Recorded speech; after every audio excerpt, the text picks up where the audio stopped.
Can you say hard hats, folks? Hard hats, lunch pail, steel toe boots. Anything short of a championship this year is a failure. Look at this boomer right here. You've just got so much talent here. Somebody said we need to apologize for Jaylen. Can I close it, John? What are we apologizing for? What did we say? What did we do?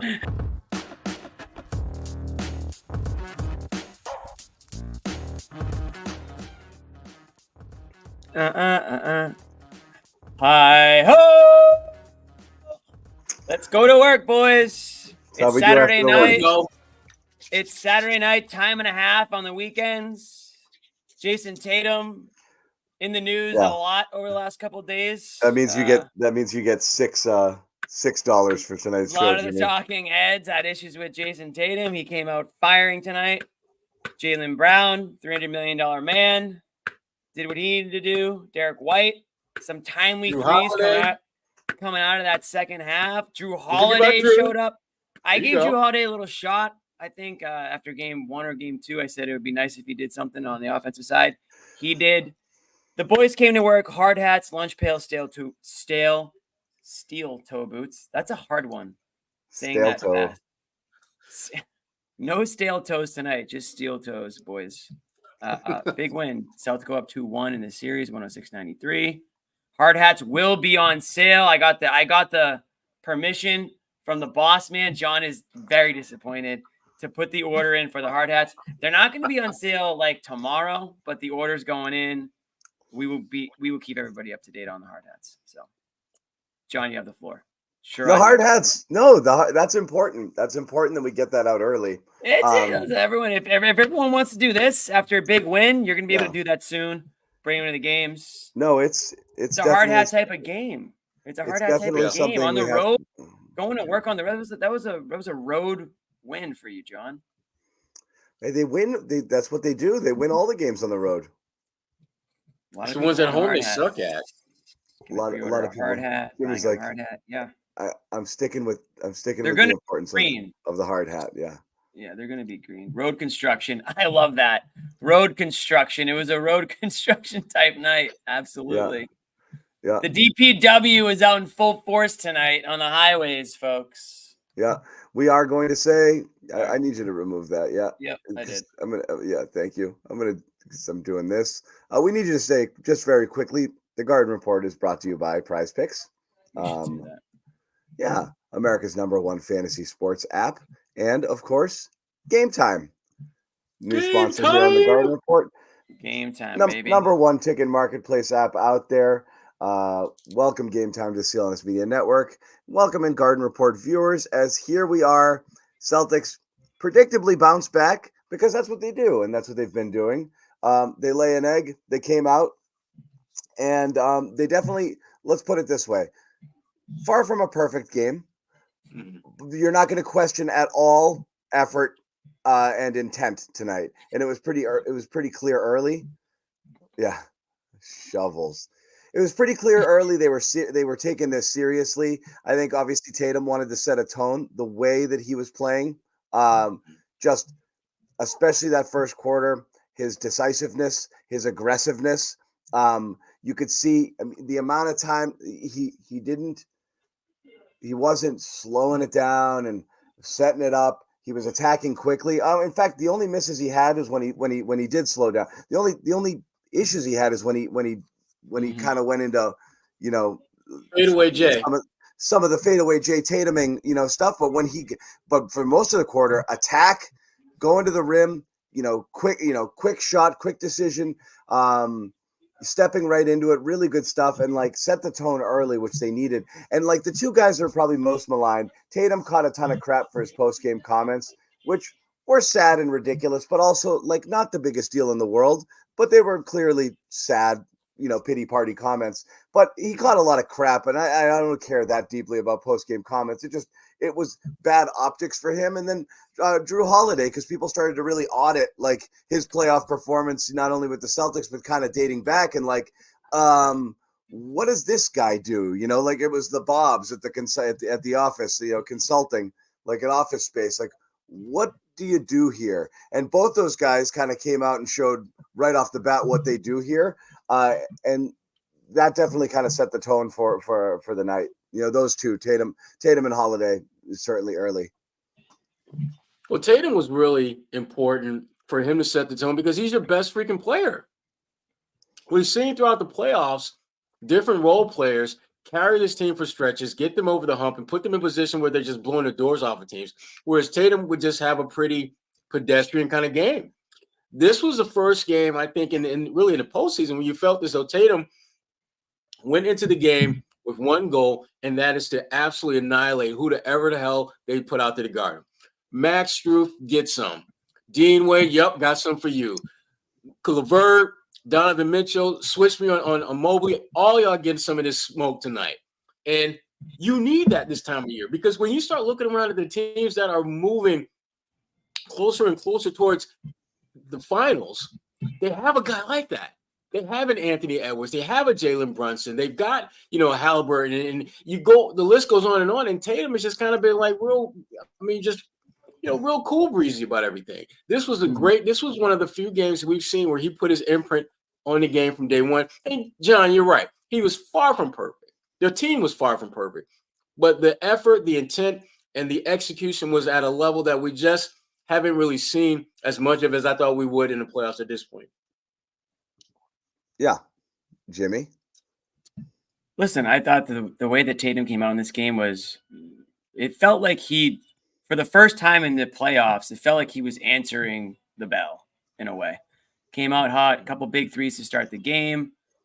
Silenced, I think silenced Cleveland, even though Cleveland, they kept it close. It was a good hard fought start from Cleveland. That's the start of that second half really changed the momentum of the game. But the way Tatum came out and just said, you know what, I am Jason Tatum. All right. I'm not just some guy who's deferring. I'm not just some guy who's scared of the moment and I can't show up in the big game. And he clearly hears what's being said about him, whether they want to admit it or not. I think these guys have their eyes and their ears open to the criticism and the praise, but certainly the criticism on a national scale. I mean, ESPN has been pretty hard on this Celtics team, not just ESPN, but any national. I saw somebody say the Celtics were the Dallas Cowboys. That hurts. Yeah, I know. There's been a lot of that. Front runners. Tatum not being, the guy in the moment.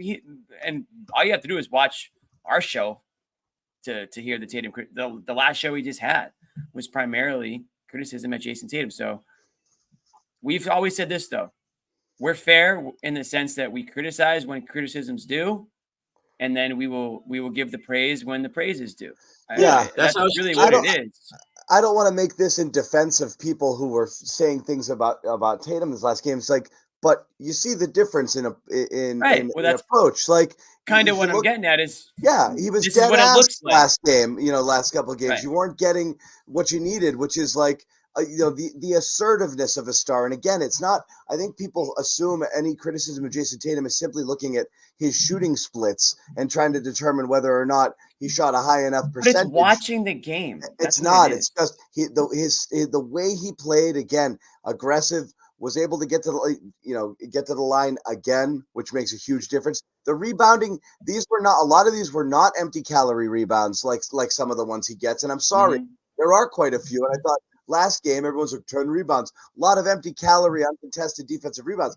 These were some tough rebounds he got here. No, he got some in the trees tonight. He was in the trees tonight. He got some real big boy rebounds tonight. It was a big asset for them tonight after they got murdered on the boards. And if you look across, and this is effort stats right there, look at that. 13 for him, I think 9 for Brown, 8 for Holiday. Rebounding, which means everyone hits the glass tonight. We're not having this happen again. Mazzulla talked about it, like 6 offensive boards on all the shit ton of misses we had in game 2. That's unacceptable. We're gonna be bricking shots. We got to at least come up with some of them, and they weren't able to do that. So, and on top of that, Tatum, one of the great things he did, or in the first quarter especially, he grabbed rebounds and took off, and you don't see that a lot. And he started them going in transition a couple of times, and he's a gazelle when he's out there running ahead of the pack. He's fast.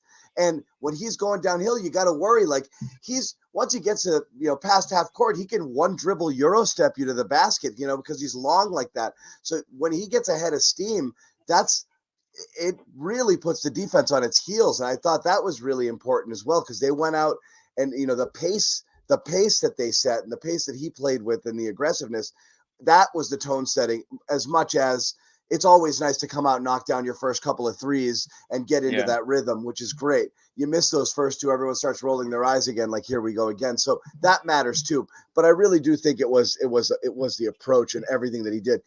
Even at the end where his shot selection went to shit in the fourth quarter, I still think he was contributing in some ways, in a lot of ways, again, with the rebounding and then, a couple of nice assists and, and his defense overall. So, I mean, top to bottom, a totally different night for Tatum than he's had the first couple. And it comes back to the one thing that, we've talked about, and it's the one thing that Tatum hasn't done as much of, and that is make an impact. Tatum can go 7 for 27 and be an absolute badass high impact player.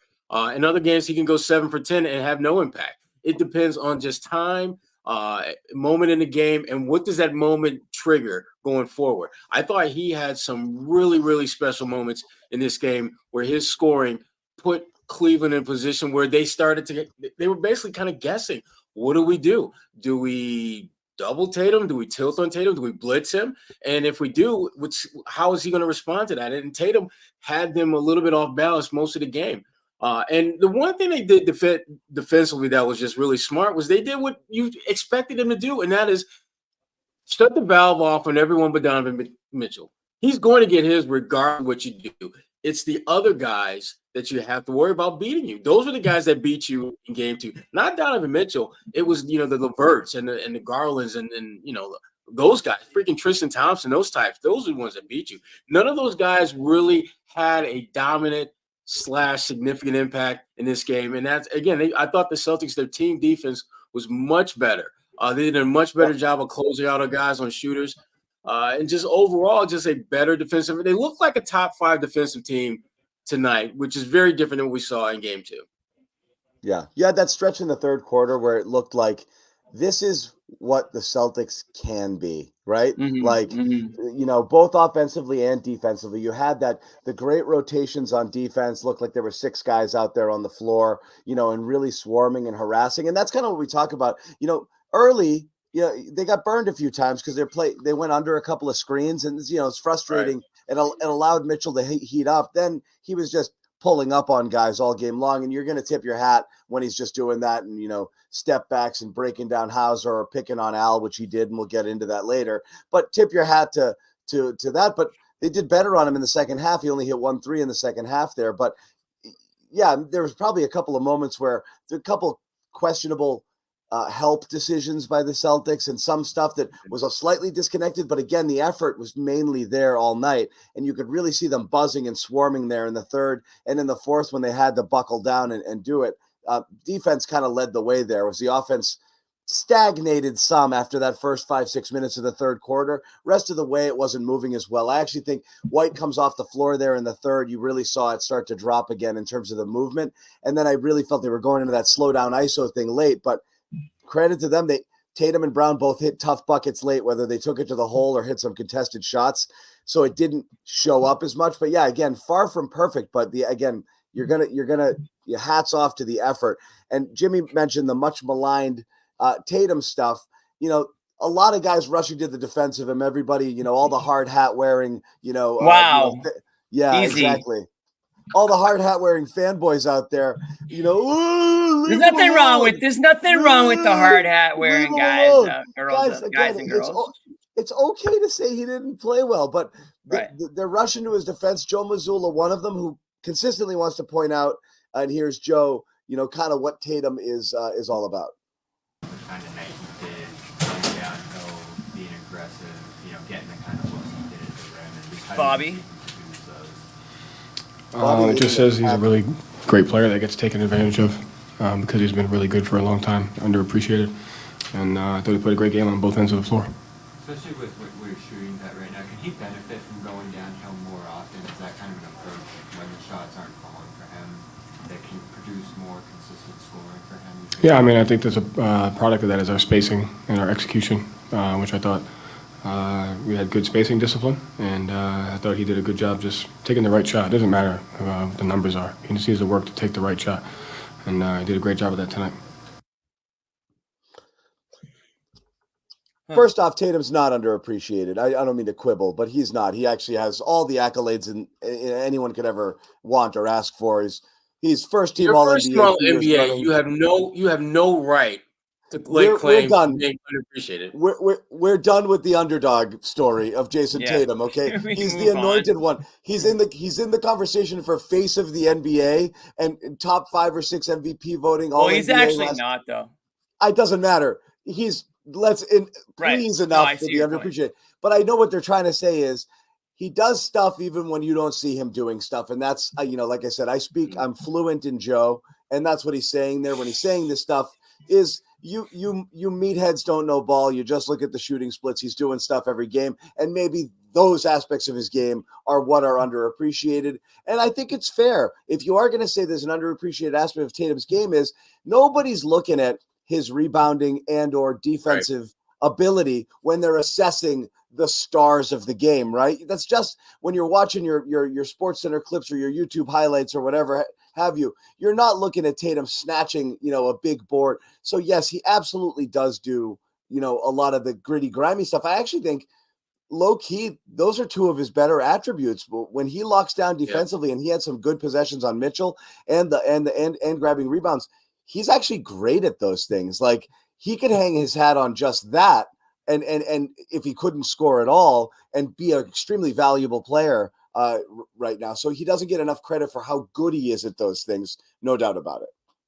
Yeah. He doesn't, but because people want to see killer. They want to see a different aspect of what it takes to be great. They don't want to see the effort rebounds or the rebounds that you're talking about tonight, John, or the facilitating. They want to see 40 points and a game winner. They want to see, jawing back and forth at the opponent. You know what I mean? I'm right or wrong, but that's the modern day definition of greatness these days. So you know what, Jimmy? I don't think so. That's what it is, Sherrod. Whether right or wrong, that's what a lot of people want to see. Step on the floor and put his impact on the game, lay the smack down from day one. That's what they want to see. They do. Well, what's your definition of impact? That's really what it comes down to. And a lot of people might not recognize. When the game is over, Jimmy, the first person that comes to mind who absolutely kicked ass that game it's not usually Jason Tatum. Person.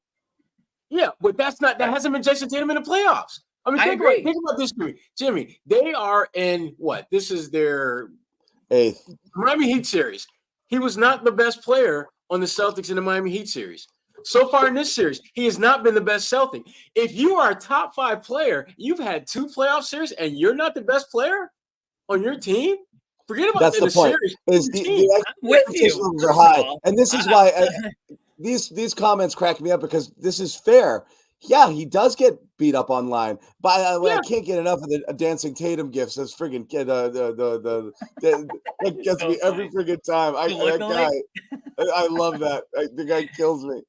But he does because every star does. Any star in any market lays an egg in the playoffs or a big game or has a cup. Luka's been getting killed because he's been shooting horribly. Mm-hmm. The Luka narrative. Never mind the fact that he's hurt.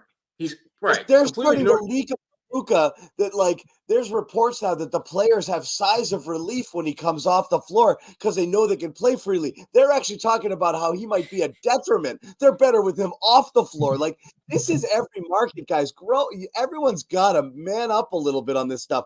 Everybody does this. It's not just poor Jason Tatum.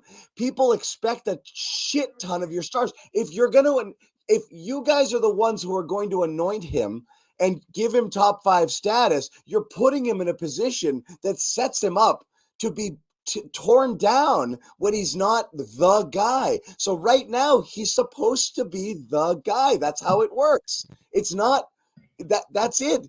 100%. You put him there. You put him on the throne. Then he's got to be the king. Well, you put him on the throne because 1, he's incredibly talented, but 2, they win a shitload of games.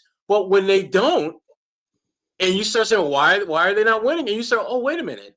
He had 20 points, 5 rebounds, 6 assists, but the guy, best player on the other team, had 35 points. And then you start thinking, oh, you know what? Anthony Edwards did something like that for Minnesota. Jalen Brunson did something like that for New York. And now all of a sudden, the narrative is just like, he can't keep up with the Joneses. He's a top 5 player, but you got to keep up with the top 5 players and carry your team from time to time. So again, that's why when he does this tonight, it's like, here you go. Like, this style of play is what you're expecting from Tatum on a nightly basis. And he didn't have a great shooting night. He was 11 for 25. It's fine, but like I said, yeah. I'm throwing it out because honestly, right. I think 2-3 shots in the fourth quarter tilted him short, south of 50% for the game. And it was really for more of approach. And also, like I said, a little bit too much ISO there, but just in that fourth quarter. I mean, the rest of it was outstanding. And again, he was doing everything, not just that. He was not the just best player scoring. on the floor tonight. Best player on the floor tonight. Not even close. So, yeah. You know what, though, Sherrod? I would say I would agree that he was the best player on the floor tonight. But John, you mentioned. Thank you, Big Cass. Yeah. Thanks, Cass. You mentioned earlier, John. You mentioned the name Jaylen Brown, which was big for you because I know it's hard for you to say those 2 words on a good night. We got a hard hat Jaylen Brown. I want to commend you. I love it. Jaylen Brown had a hell of a night too, and he deserves. I tweeted it that Jaylen Brown's the reason they held the lead because things got a little shitty at times, and Brown was always there. That was the guy. That's about as efficient a scoring night as you can get. He was always throw there that to stat. answer. Throw his lower third up if you don't mind, because okay, hold on. Let me, producer boy. Mr. Producer boy, yeah, hit me with it. So we're talking about look at that. We're talking about Tatum shooting and being a little off. I did not request 0 for 2 free throws be put on this. This seems like a Zannis troll stat, and I swear I did not ask for it. Oh, yeah. I was going to say, like, damn, that's kind of cold, man. Free throws. 28 points and only got to the line twice and didn't even score at the line. So that just goes to tell you the type of shooting he had from the field, 13-17. And I think it was game 1. I think he was 12 of 18, which is also pretty damn good. So he's making his shots count. He's not chucking. It's not one of those high volume type performances from Brown in these playoffs. And again, another solid performance. Yeah, I think Derek White's had got a little argument there too. Obviously not tonight, but going into this certainly, and he had a really good game 1. But Jaylen Brown's been right there. To your point, Sherrod, Jason Tatum is a late arrival to the playoffs. But if these types of performances we can expect moving forward, then I think the Celtics are gonna be sitting pretty on more nights than they aren't. So. They're gonna roll. But again, Jaylen Brown tonight. Yeah, again, John, you kind of nailed it. There when you needed him most tonight, and that's every time, and they were tough buckets. 28-foot 3-point pull-ups, contested fall-aways with the shot clock winding down. Tough drives. Difficult, but leading the charge in transition, like really aggressive shit. I mean, it was really. Not some of those points were not easy at all, and he could not miss. It was unbelievable. Yeah, he had a couple where he had to pivot like 2 or 3 times because the defender, he couldn't shake the defender, so he just rose up, splash. Great game for Jaylen, absolutely, and he's been the best player because he's been consistent, and that's the thing that again with Tatum. Tatum can give you good numbers, but he hasn't been as elite consistent as Jaylen has been in the playoffs so far. Tatum's been way more like he's been meh. Yeah, exactly. No, he's just been MIA. Whereas I feel like Brown's been more present. He's more consistent. Again, the efficiency's been there. He hasn't been forcing a lot of bad shots. He's had a couple heat checks here and there, but overall, you have to like what you see from Brown. You really do. And so this is another example tonight. And again, this is how it should be. It's great. Again, we've talked about this. It's great when Derek White has one of those games and he just becomes the guy, right? It's great when Jrue Holiday gives you 15 in the first half or whatever it was and finds that offensive rhythm again. But at the end of the night, Jason Tatum and Jaylen Brown need to be your 2 guys. They need to fill the stat sheet. They need to give you 60 combined, right? And then on more nights than not, you're going to be good. You're going to have a record that looks a lot like your regular season record, which was dominant, right? And so, this was one of those types of nights where your two best players, two all-star guys, Tatum wants to talk about how they aren't a super team and they don't have these guys and that coach and this, that, and the other thing. At the end of the day, they should have two guys that on any given night can give you 30 easy. And that was the case tonight. And so that's why it ended the way it was. And Cleveland has one guy like that. You have two. Cleveland has one.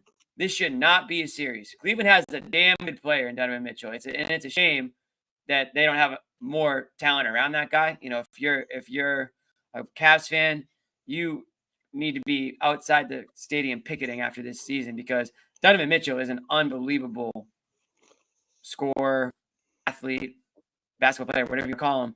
He's top of the top when it comes to knowing what he's got to do to score that ball. But he just does not have the help. And I know Jared Allen's out, but I still don't think that's enough. Jared Allen's going to give you that physical presence and those rebounds and all that stuff. But you need another scorer on this Cavs team if you want to be anything better than a middle-of-the-road to lower third playoff team. And that's really all these Cavs are. And it's not Donovan Mitchell's fault. He just can't do it all. He can give you 35, and you're still going to lose by 10. Mm-hmm. Yeah, because the Celtics just have too many. The Celtics just have too many weapons across the board that Cleveland can't contend. Yeah, that's the thing is you can probably withstand and win like a 50-point Mitchell game. You know what I mean? It's like that's just how you would. Yeah, you could. So it's a challenge. And again, Mitchell was all they had going tonight because offensively, I think the stat was, what was it? I think it was Mitchell was 8 of 12 in the first half, and the non-Mitchell players were 9 of 32. So it was that is pathetic. It was. But that's kind of how it went, and that was it. He kept them afloat there. We'll get more into all of this stuff as we go on. We've got, as we said, Bobby and Josue in Cleveland. They're going to join the show at one point or another, and we'll get more sound from the guys. I think we have Jaylen Brown just finished talking. We'll hear from him on his big night. Drew Holiday, Jason Tatum. We'll get those guys. Bobby went to go find Tristan. Bobby's talking to Dean Wade. Guarantee. He's talking to Dean Wade. Yes. Guarantee. He's trying to get The his return Struce of Dean Wade. one-on-one. What's it like against the former team? Yes. That's a conversation with Dean Wade. Give me the Dean Wade. So if somber Bobby versus Dean Wade. If you were on Prize Picks right now, would you go more or less on Cavaliers? I'm going to go more. There's going to be more Cavaliers. So Prize Picks, we got to tell you about our top sponsor here. Point. Yeah, more quotes. Here is at the Garden Report, and that, of course, is Prize Picks, America's #1 fantasy sports app.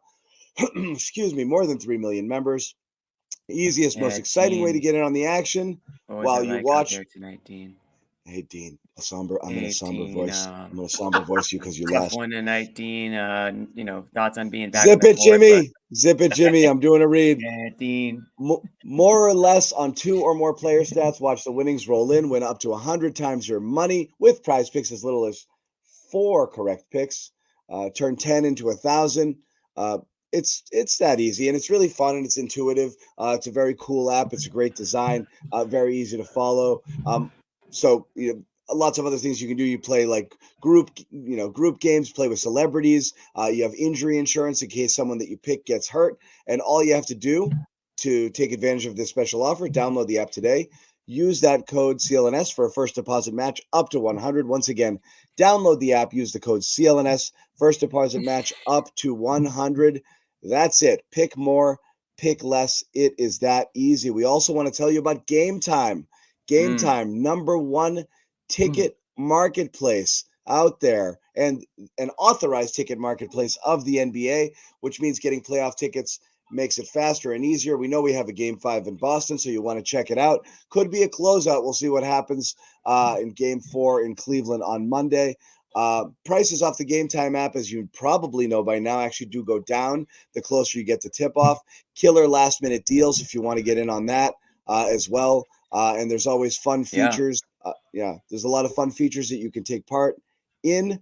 Bruins tomorrow night too. You can check out that. Check out the option. Bruins if they can keep it alive. Flash deals, panoramic view of your seats, low price, guaranteed. Game time credits you 110% the difference. So again, take the guesswork out of buying NBA tickets with Game Time. Download the Game Time app, create an account, use the code CLNS, $20 off your first purchase. Terms do apply. Again, create that account and use the code CLNS.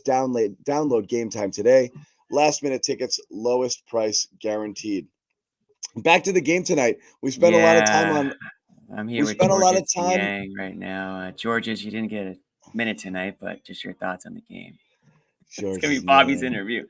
Yeah, I'm here with Georges right now. And, Georges, not a minute tonight, but just your thoughts on this one. And, I'm thinking of just playing a Coro from last game again and just roll that out there.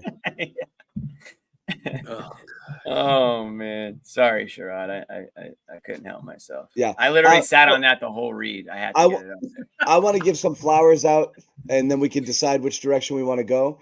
Holiday for sure. What he was doing, offensively, just backing people down. It's so interesting that that's how he scores. Just bullying large people and hitting lefty hook shots over them. But that was jumping out the gym to get rebounds. And the rebounding was insane. We mentioned Brown as well, so absolutely that was great. We definitely want to talk. I think Joe Mazzulla, people are quick on Joe. Boy, did he call every time out exactly when everybody wanted them called here. If he saw something he didn't like, he jumped on it, which is also interesting because he doesn't do that, and it drives people insane.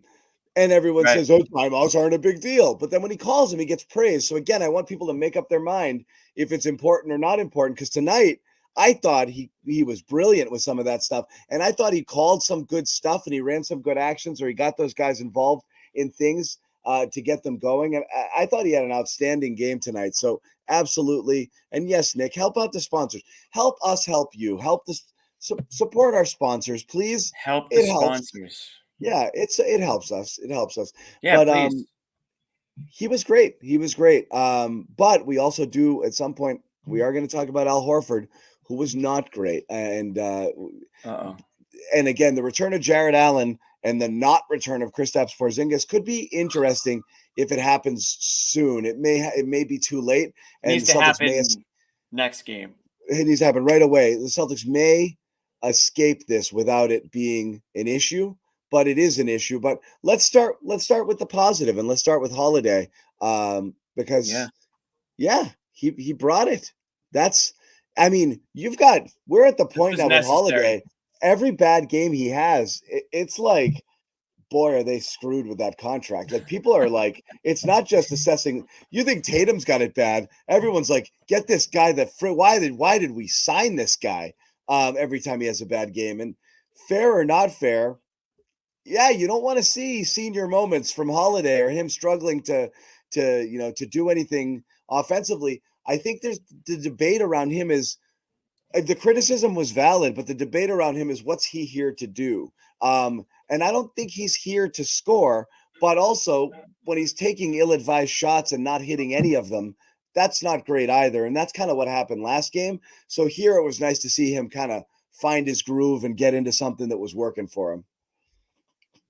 Yeah, I mean, he needed this game as much as the Celtics needed him to have a game like this, because I don't care how long you've been in the league. When you're going through a stretch where you're trying to figure out how you can impact winning and nothing seems to be working, it gets a little frustrating. And I thought he exercised quite a few demons with his play tonight, specifically just leaning on the things that he's been able to do throughout his career. Drew Holiday is insanely strong for a guard. I mean, you're looking at him. He's the strongest dude. Just strong in general, I feel. I mean, it's like watching him use his strength is how you thought Sime Ojeleye would have used his strength when he played with the Celtics. Wow. Yes. Wow. Shemmy talk. Okay. Yes, Sime. Everybody drink. Exactly. Semi. I love the fact that Drew Holiday just leaned on the one thing that he's always going to have an advantage over pretty much every night, and that's he's physically stronger than whoever he's matched up against. And he took that strength, got some easy buckets around the rim, used it defensively because they're letting them play a lot more bump coverage in this series than I thought. If you look at some of the screens like Tatum and Brown are trying to set, Donovan Mitchell is giving them a nice shot almost every time, and it's not being called. And conversely, the Celtics are doing that at the other end of the floor. So the refs were consistent with letting them play a little bit defensively. But Drew Holiday, his physicality is it's highly unusual for a guy to be that strong and just kind of pick his spots when he wants to flex his muscles, so to speak. Can I tell you how much the mention of Semi Ojeleye triggers me? I'm in a weird space. I'm in a John weird is space not right paying now. attention. He's triggered. For No, sure. it really a lot of people in throws. the chat are also stunned. He had that 2 or 3 game stretch where he was like the Giannis stopper. Never heard from The him amount again. of people, the amount of you people out there who acted like he was a thing for so long. John, it's not. It doesn't stop there. We can go down the line. I know. I mean, you're guilty of it too. You're guilty of it with somebody. I'm not gonna say his name.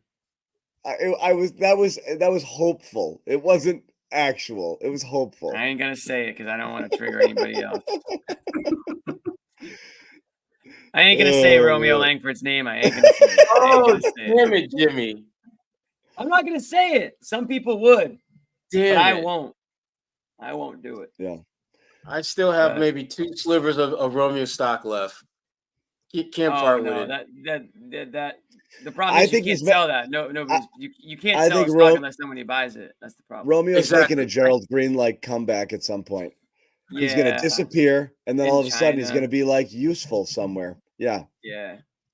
I'll hop onto the Drew train for a second. Still okay with still love the signing because I think they had to do it. Is it a little bit higher than I would have liked? Sure. Do I think the last year of it might suck? Sure. Who knows if we'll be on the team right by then. But I think Drew gives you something that you need to win a championship for the next couple of years. Use your starting guard. And if you can get 1 or 2, you'll pay whatever it is on the back end of that contract to make that happen. So it's too soon to be worried about that contract. We got to get through this season, see if they can pull it off.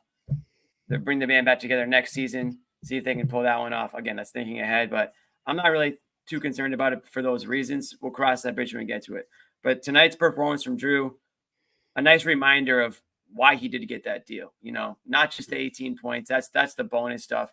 You do want to see him, again, you want to see him minimum double-digit points, though. You want to see him get 10, 12, 15, 16 points a night. That's really what you got to get in order to get enough out of him on the offensive side. But he's been a huge boon for them on that three-point line this year. I mean, he's been the best corner three-point shooter in the league. What is it, like over 60% or something crazy like that? That can't just go away, Sherrod. And I felt like it did go away, up to this point in the playoffs where we weren't really getting much production on him, whether he wasn't looking for it or whether it wasn't coming his way. Defense, we could talk about that as well. Maybe that slid a little bit, but he's still going to be that guy on the defensive side of things. Did find it a little bit like I wasn't surprised by it, but just seeing like the voting that took place for Defensive Player of the Year and just seeing how he was just not part of it in any way, shape, or form. He's who, Holiday? Yeah. He's up there enough to get a defensive team nod. He was ahead of White in terms of votes, I believe. I know, but he wasn't anywhere. He still wasn't really part of the discussion this year, I guess is my point. Which is he shouldn't have been. He wasn't that. No, I know. Good enough. Right, I agree, and like that can give you a little bit of pause because obviously that's where he hangs his hat, and that's where the money's coming in. You're not paying the guy to give you 18 points or 15 points a night. You're paying them to shut down guys on the defensive end. So in that sense, it gives you a little pause. But this game tonight was a good reminder of the two-way player that he is. Right? I mean, we're talking about efficiency again. 7 of 10 from the field, 3 of 4 from 3, 8 rebounds. Bully ball a little bit, Sherrod, like you guys were talking about, backing his way down, bodying guys up, being a force on the rebounding side of things. 5 assists and a turnover, So just a great all-around performance from him. And again, a guy who's been there, done that. He's already won a championship. That's another thing that you're getting from Holiday. he knows what it takes. He's been in these situations before. He's been part of the doubt. He's been on the wrong side of a series and come out on the right side of it, and he's also been the guy supporting the superstars in the past. So this isn't new to him, right? He was the guy behind Giannis, or the guy behind Giannis. Talk about Middleton or whoever. So having him around, having his I think he's like a silent assassin. He's not the rah-rah guy, but he's steady. He's cool, calm, collected. He makes the right plays out there, similar to Derek White. And I think those two guys in the backcourt, when they are, when they're on, it's very rare for the Celtics to falter in any stretch. So just a great all-around performance from him tonight. I don't know what changed. Game 2 must have just knocked some sense into these guys. I really think something happened when they were like, what the hell are we doing, guys? We're better than this. Like it's time to step it up. Tatum steps it up. Holiday steps it up. You know what I mean? Like things like that. But that's the thing is, like, we keep coming back to the same thing about it, which is like, I mean, look, it happens to everyone. You have examples of Minnesota recently, and Anthony Edwards famously, especially on the heels of the Tatum comments, coming out and kind of going in the opposite direction, but admitting, we didn't come out. I'll take all the blame. Like I didn't have the energy. I don't know what it was. We'll be better. That's fine. And the Celtics have done that and said the same thing before. We didn't come out tonight. We didn't have it. And you're like, okay, it's the playoffs, but sure. But they've done it a lot, like they did it in the finals 2 years ago. And that's why they don't have the same amount of leeway right now is, guys, come on. Like you've done this, right? Like you learned what happens when you take things for granted. Like it goes bad. You don't have this leeway in the playoffs. You can't take games off, but they do it, to the point that through 7 games, granted they'd only lost 2, but I think they played 3 pretty crappy games. And that's like, you can't be one on, one off. If you have one bad game, that's fine if it's followed by 4 or 5 good ones. And honestly, regular season for the most part, they didn't let anything snowball, but the playoffs is just no margin for error. So you're frustrated when you hear them say that, like we didn't have it. So you're glad that they came out with actual purpose, because you've seen, there's versions of these teams, at least with Tatum and Brown at the core, that have said the right things and then come out and still not quite been there and been like, what happened this time? Right. And so it's really good to see that, like, the mentality was totally different tonight. Oh, you could tell from the jump, totally different. Here's Brown from the locker room here, courtesy of Bobby Manning. I'm not sure exactly what he's talking about, but here's JB after the game. Trying to take all of it. I think that's what. And it's gone. He's We so just cool. lost. Oh, damn. We just lost John, right? John and Jaylen. We lost a lot of stuff. We lost the a lot of Jays. stuff. The other Jays. We lost a lot of stuff. All right. We didn't get that Jaylen quote. There you are. It's like, it's a really touchy screen, and I just swiped right off, and Jaylen disappeared. I'll put him up again. Here's Jaylen. Okay. Trying to take all of it. I think that's what we need. I think we just need everybody to be on the same page and everybody to come out with the right effort. And that's somber voice in the battle. Yeah. Right there. We come out, we play hard. Yeah, see. Page, and the rest will take care of itself. We got enough talent. I got this. We're 18th hole of the Masters here. Teams, but if we're not on the same page and we're not playing hard, Hello, ready for the win. So, ready for the win. Before the game, and film this shit around, talking to everybody, touching everybody, letting everybody know, like, hey. Whoa, hey. Like, touching everybody. Coming to Cleveland for the weather. So let's go. We didn't come to Cleveland for the women. Is that what he said? That's not what he said. Did I mishear that? I think I did. First you get the money, then you get the power, then you get the women. I think that's what he said. It was really quiet, but I think that's what he said. I don't know exactly. That was a bedtime story. Yeah. If you want to come in here. The weather. Oh yeah. He said the weather. All right, guys. What, Derek White? This is not a drill. This is not a drill. All right, White. remember in Miami, it didn't work out, but this time it's working. All right, we got Derek White here. Said the weather. Okay. Fresh off of this win, bounce back game, second half performance. Derek, just first of all, what was the locker room like? And did you get a sense of like the narrative between Jason Tatum having to get out of the slump and just obviously like every game in the playoffs is a must win. But how was the locker room going into this, and what was the mindset? I mean, it's a challenge to win on the road anytime you're on the road, and we just wanted to come out here and compete. And I was never worried about JT or any of them. I mean, they're big-time players, and they make big-time plays, and they did it tonight. Yeah, you bounced back in a big way in the second half, but it was a group effort for sure, man. It just seemed like Cleveland Cavaliers were just overwhelmed by the offensive, whether it was the ball movement, guys getting open, scoring quickly off of their misses. What was different in the approach in this one in Game 3? Just wanted to play hard, compete, obviously getting stops, and then doing what we do offensively. So each game's going to be different. It's going to be another challenging game for us. I'll be ready to go. Man, I tried to get this interview popping in Miami after your big game, man. I swear, these guys, they don't. Did you guys believe me? Now you believe me now, but I want to know if you guys believed me before. But let them know. No, I didn't believe you before, Josue. You was hyped up about the big game, but here's another series, and all of a sudden, you guys are up 2-1.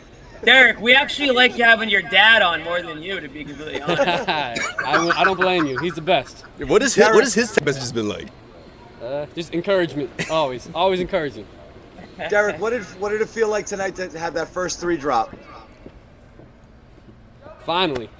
Yeah.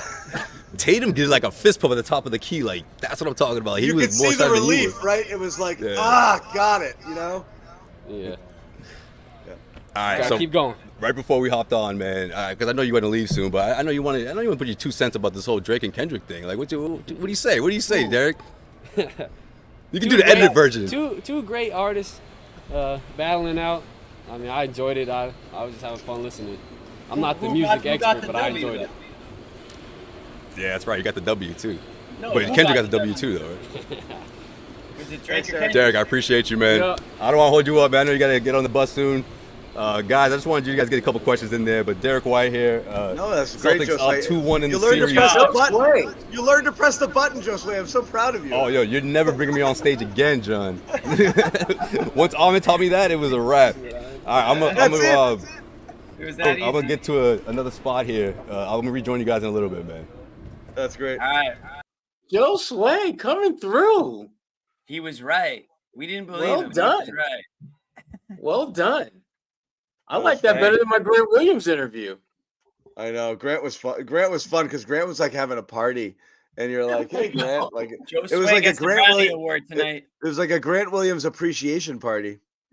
It was in Charlotte. I was in Charlotte. Yeah, it was like all of his people. Yeah, that's great. Good get, Josue. That was great. Josue needs a raise. We needed to know if he was Kendrick or Drake, though. I didn't get that answer. We're gonna have to get that. That's We didn't get his. Yeah.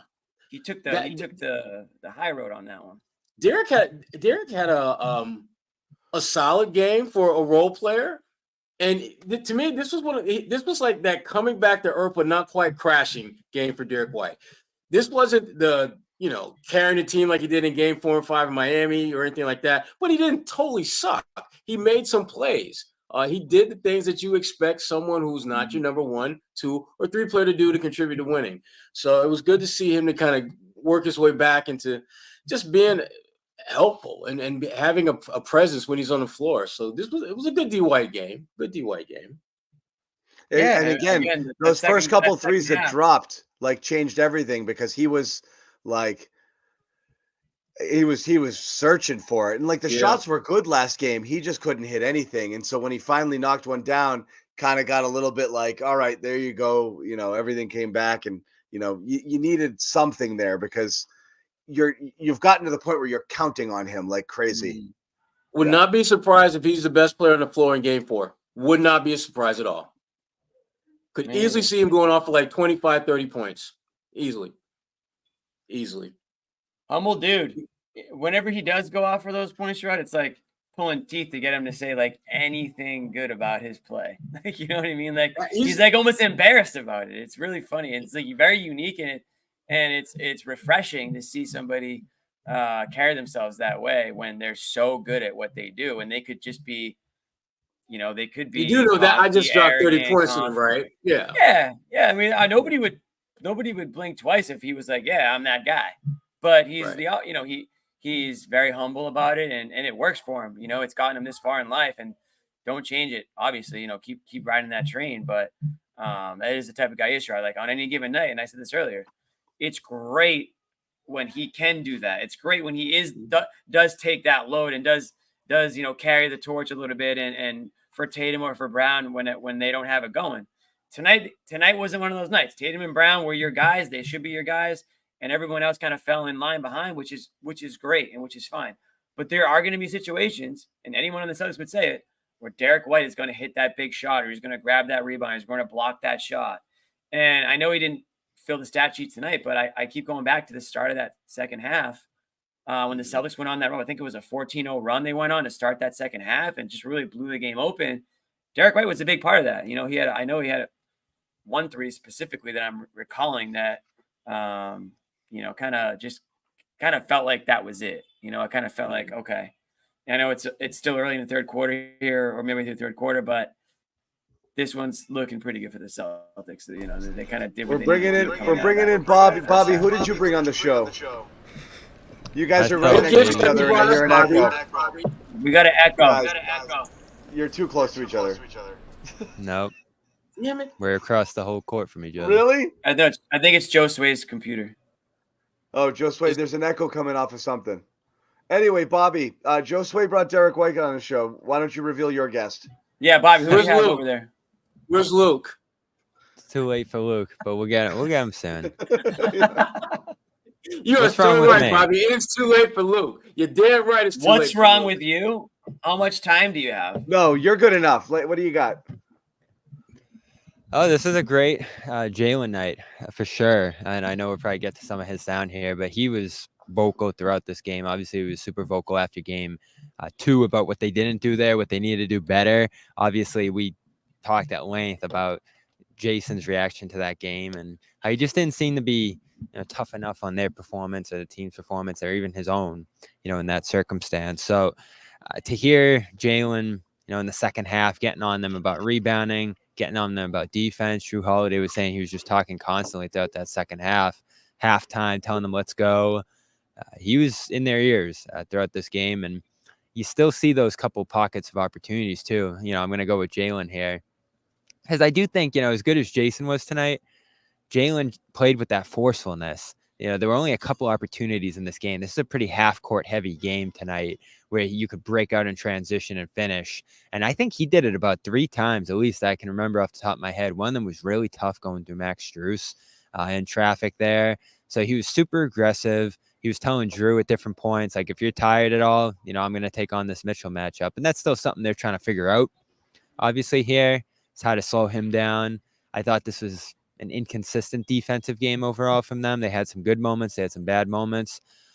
But the big thing tonight was communication. They had to get on the same page. They had to figure out what went wrong defensively in the last game. They had to figure out offensively how they were going to attack this Cleveland team and respond to some runs. And this was a really good playoff win. Like, the Cavs showed up. The Cavs threw some fire at them. And the Celtics responded to pretty much all their runs, extended a lead. Lead dipped into the second half. They built it back up and one going away. This was, I don't know how you felt, John, but like going into the mid portion of the fourth, it was like this could either go to a crunch time or the Celtics could run it up again. And they ran it up again and won this one going away. So this one to me shows that this is still going to be a series, game by game here. Like, these are going to be tough games every night. But the Celtics, if they do what they need to do, have the potential to clean it up in 5. But Cavs are going to make it tough. The Cavs are just playing so well right now. And they have their inconsistencies too, especially on offense. But this is a great battle to watch tonight. These two teams really went at it. Yeah, no question. It could have gone both ways, to answer your question, Bobby. It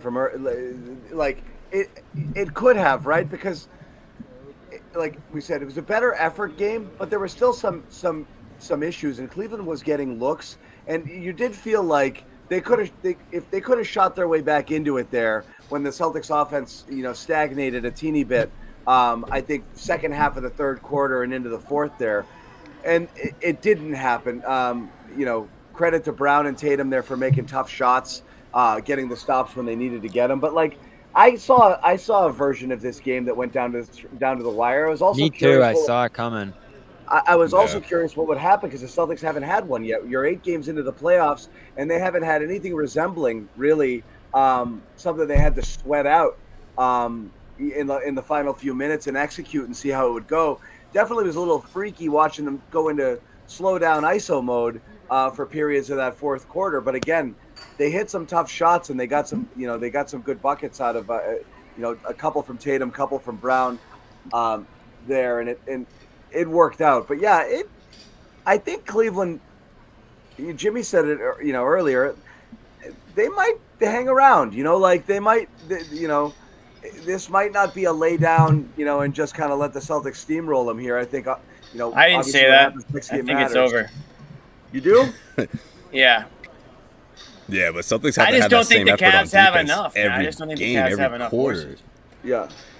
I think the Cavs have I mean, a lot they- more than the Heat for Jimmy.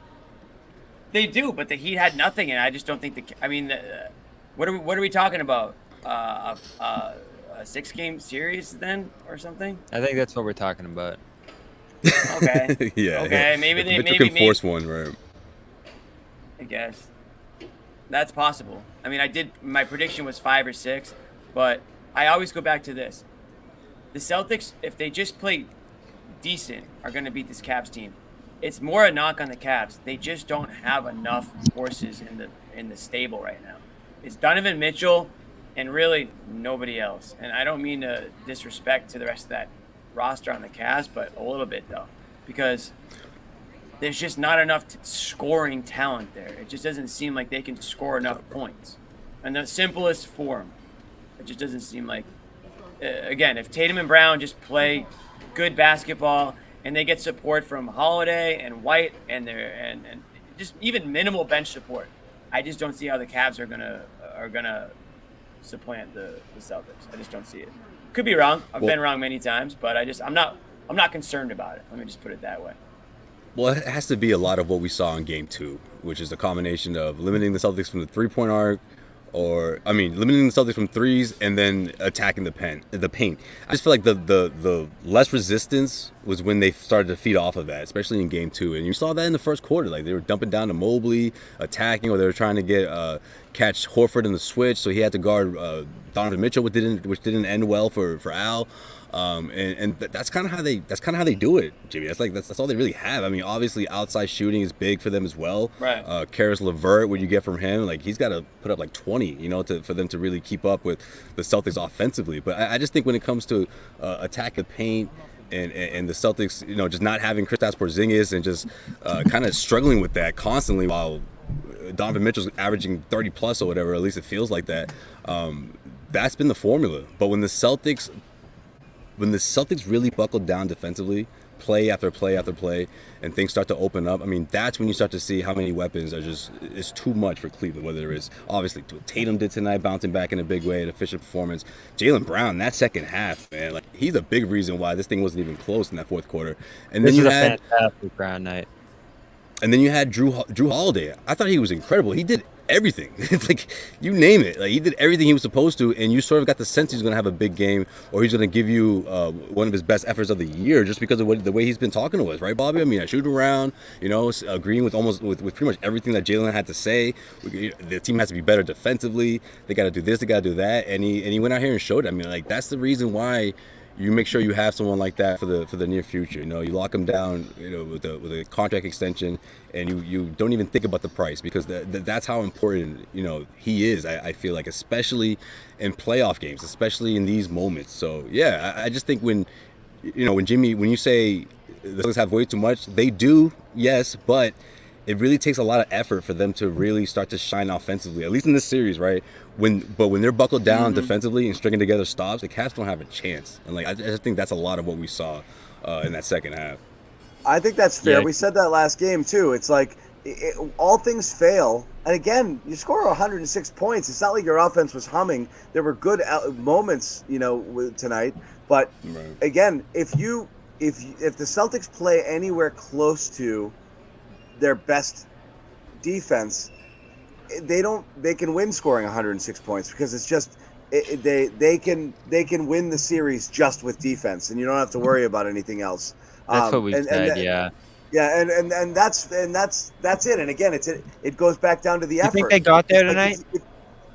I think their effort was there. I think their execution was a little off at times. Like I said, they had some weird moments of like helping at the wrong time. They went under on a few screens early, so there were execution issues on defense. But I did think they were swarming, and I thought they played aggressively. It wasn't straight up passive, just sagging off of shooters. They were chasing guys around. Just sometimes they were a tad discombobulated at times. But that's about it. I thought they played with a lot of energy, and again, the team effort to crash the glass and make sure that they didn't get wiped out there again like they did last time. Those are both kind of energy and hustle and effort stats, and things that they did. So I think they came to play. They could tighten up some things that they did on defense for sure. I liked it. I liked the effort, especially when it mattered. When they needed it, they were able to lock down and make the plays and keep those guys away. Again, even a guy like Mitchell, he only scored 10 in the second half and knocked down 1 3-pointer. So they did a better job of keeping him from going bananas on them in the second half. There. He's just going crazy right now. He looks like an MVP candidate out there. Yeah, but they did all right to stifle him there a little bit, so that was better. Real quick, we want to let you guys know one more of our sponsors here at the Garden Report and golfers. Yes, you know what's going on. PXG. You know what time it is. You know what time it is. PXG. On a mission to create most high-quality, high-performance golf clubs in the game, bringing that same passion and for excellence to their line of apparel. Premium materials designed for peak performance. Wear it on the golf course. Wear it out at night. Doesn't matter, wherever you want. It's that good. It's that slick. Something for everybody. Pants, polos, sweaters, hats, quarter zips, joggers, jackets, skirts. They sent us some at the Garden Report here. Really high quality stuff. And as I've said before, I did use the discount code and bought a second shirt myself. I liked them so much. So go to pxg.com/Garden Report. Use the code Garden Report. Check out and save on all apparel. Again, elevate your style game on and off the course with PXG. The spring and summer 2024 collection. As we said, pxg.com/Garden Report. Use the code Garden Report. 10% off on all apparel. Once again, pxg.com/Garden Report. Save 10% on all apparel. Guys, we didn't want to do it because first off, I'll let you guys go. We talked a lot about Tatum and coming out and being more assertive tonight early. If you guys wanted to comment on anything regarding that before we kind of move the conversation along to other places, we did have a couple other things on our agenda we haven't hit on yet. Yeah, I just feel like Tatum was – oh, go ahead, Rob. I love the downhill activity, Josue. Get to the basket. And we saw bits and pieces of it last game, but he was doing it all night tonight. It didn't always go his way. He didn't shoot amazing tonight in this game, but he played with a forcefulness that impacted the game, even if the percentage wasn't great. Like, I look at these percentages here, and I'm just like, I don't care. He was forceful. He was aggressive, and the turnovers tick up a little bit there too. But you're impacting the game if you're him by putting that kind of pressure on the basket. And it has to happen more often. Yeah, no question. And I just think that when he's out in transition like that, but he's hard to, but when he's also mixing in those 3-point shots, and the ones I'm talking about, contested, 2 feet behind the arc, it doesn't even matter because it's gonna go in. Like, that's when he's really, not only a tough guard, but he's really in his bag. And I just feel like we saw a lot of that in this game, but it wasn't one of those like situations where I felt like he was being, I don't want to say selfish, but it wasn't like he was asking for the ball all the time. He was just going in the flow of the offense, the flow of the game. The ball popped tonight. Yeah, for sure, man. Like, the ball movement was huge, and just the way these guys came out at a halftime. And I know I talked about Jaylen a lot, especially in that fourth quarter, but I just felt like the rest of the team fed off of what Tatum was doing, game face and all. I know Bobby and I talked about how he was it was a light shoot around here, and people smiling, dancing, not singing, right? Just dancing. But, the music was blasting and everything. But that's just the way these guys are, man. It's what they do to sort of get ready for a game. I know that's not always the same vibe with guys like Jaylen, or maybe not with Drew. More so with Jaylen. I feel like Jaylen had his more of a we got to win this game face on at all times type of approach, which is fine because he came and delivered it as well. But I just think a lot of the times, man, Tatum's gonna get that flack because of the way it looks, you know. But when he goes out and does puts together a performance like this, there's not much people can criticize him about, you know. And I know that if he goes out and sucks it up again, you know what I mean. If he's not as great as again, people are gonna here we go again, you know. But that's fine. I think Tatum understands that.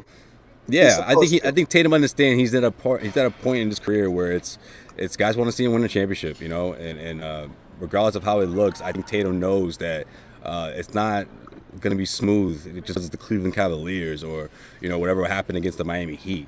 I do think he's experienced enough to know that it takes a lot more than him just having to be efficient every single night and dropping 40. It takes a lot more than that.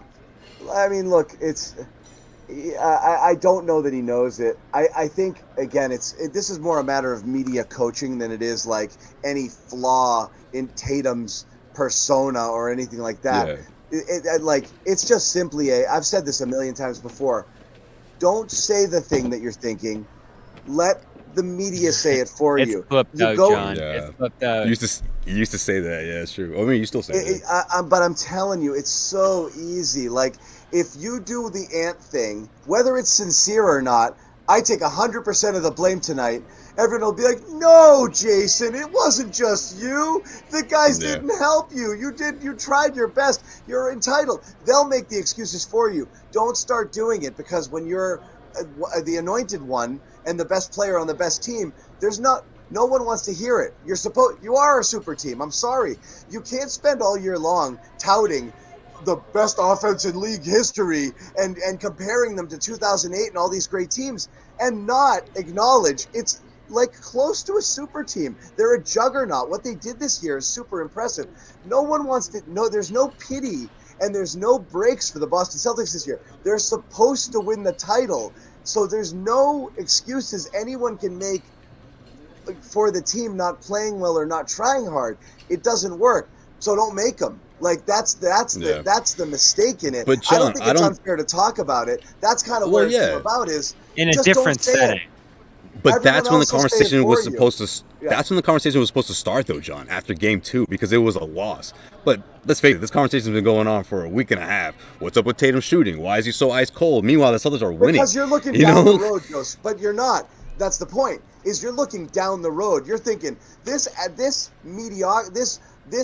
B- Tatum is fine for Miami and possibly Cleveland, but it won't fly later. So, like, at some point, you need Tatum to be Tatum. And so that's why people are concerned, not because people think he sucks, but it's like, let's go. You know, like, you don't want to see your best player, you know, fighting it a little bit, because you don't want that to happen when it gets serious, you know, and it might not get serious until the finals, honestly, the way everybody's banged up, and who knows. I know, which could be a blessing, which might not be a blessing in disguise when you think about it. But yeah, no, I just think the root of that anger, that frustration, the root of those quotes wasn't about losing Game 2. It was about everything else. Like, I can't win with you guys. Sure, we lost today, but, like, you know, even when I struggle and we win, you still have to point out me struggling. So of course so he kind of just threw it back at everyone. And yeah, I mean, it wasn't great. It didn't come off. Those quotes didn't come off as someone that, you know, was making a sharp point. You know, it came off as someone that was getting defensive, which was fair, absolutely. But again, I don't think it's about the loss. But this is Tatum. I'm setting this up because Tatum, now I'm being told this is him talking about he just talked kind of whether the media criticism is unfair here. And again, I think we can debate how significant it is, but yeah, he caught a lot of flack, more like nationally, because it became a hot ESPN and off and running sort of thing here. Definitely, like, and again, this is why the comments the other day, it's more perception than reality. You don't do yourself favors here, because people out there who might question your mental toughness will use this against you. And so you don't want to show that. It's really more of a play the game thing than it is like, oh, geez, I'm worried about what Tatum said here. That's more my thing with that. But he did catch a lot. Here's Tatum talking about it, or at least talking about the media perception of, I think, him tonight. I do. I respect you guys' job. I respect the guys on TV. I don't always agree with the things that they say, but you know, when they're fair and, you know, they take emotion out of it, whatever way that they're leaning towards when they're fair. I respect it. You understand what the media has brought to our game and more eyes and more attention and how everybody has benefited from that. So, I wouldn't say I'd take it as disrespect. Yeah, still not quite getting it. Little making amends, but it's not about respect. It's about like you're not supposed to care. It's not a fan in the stands, saying shit to you and not treating you like a human. Like, it's just part of the game. Like, you're at the top. Like, look at LeBron. LeBron's the most maligned, best GOAT in the history of everything. You know what I mean? He can't do a friggin' thing without people saying, what a fraud. He's not this and that. It's just what happens. You're at the top. People are trying to knock you down, and the expectation is sky high. So it's not about fairness per se. It's all eyes are on you. So any slip up is going to be any slip up. It just goes. It's part of the game. It's part of the game there. I think there's still a failure to understand that. It's people aren't out there to fairly judge it. And emotion, I don't know that it's a lot of the media's theatricality, but emotion is really more, I think, the online vitriol that you see, which I think people pay probably too much attention to get a feeling for what people are thinking and feeling all the time. Twitter's not a real place. A lot of these places aren't real. I think people get really hung up on that to the point that I think it's the TV for him. I don't think he's caught up. He might be caught up a little bit. But there's a lot out there. Dude, you're on social media and you're seeing Dancing Tatum, stuff and all of these goofy things. Every time you go bad, there's entire websites dedicated to You love Dancing Tatum. I love the Dancing Tatum. We need to get that up on here on the show. We need to get I think he got banned.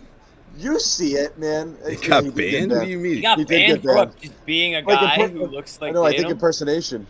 Impersonating him, yeah. What do you mean? That's what the guy looks like. What do you want him to do? Change his face? You're talking about the Jaylen dude? He's living his life. No, the Tatum Open guy. the door, going through There's it. a Tatum guy too, Josue. There's a Tatum guy? Oh my God, the Tatum guy's unbelievable. We need you. It's the fourth We quarter. got to get Dancing Tatum on the show. If anybody gets a line on him. We can get Derek White on the show. We can get Dancing Tatum on the show. Come on. Come on, chat. Work your magic. I don't think it's Dancing Tatum who's getting to him. It's Stephen A. It's the guys on TV. The JB one is legendary, but Tatum's got a lot of bits. The JB is just the one. The Tatum, he's got a million of them, Do you think Tatum saw? Did you think? Yeah. What'd you say? What are you gonna say?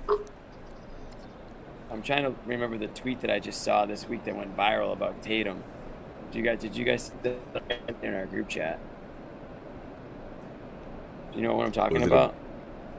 We'll wait. Jason Tatum.